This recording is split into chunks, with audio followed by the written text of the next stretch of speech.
முதல்ல இந்த காவியாவை எங்கேயும் வீட்டை விட்டு வெளியே அனுப்பாம ரூம்குள்ள பூட்டி வைமா. அவ மட்டும் வெளில போனா நம்ம யாரும் வெளியில தலை காட்ட முடியாது. ஏய், யார பத்தி என்ன வார்த்தை சொல்ற? இன்னொரு வார்த்தை பேசுன அரஞ்சு. தோளுக்கு மேல வளர்ந்த புள்ளைய கையை ஓங்கிட்டு வரீங்க. என்னடி என்ன பேச்சு பேசுறான் பாரு. இவன் பேசுற பேச்சுக்கு இவட அடிக்காம கொஞ்சுவாங்களா? ஏய் விக்கி, என்னடா? இங்க பாருங்கம்மா,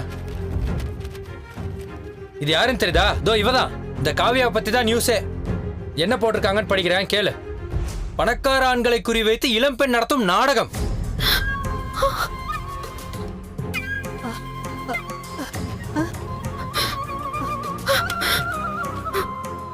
பணக்கார ஆண்களை தன் வலையில் விழ வைத்து நகை பணத்தை எல்லாம் பறித்துக் கொண்டு அவர்களுடனான கல்யாணத்தை நிறுத்திவிட்டு புது பணக்காரர்களை தேடி செல்லும் பெண்.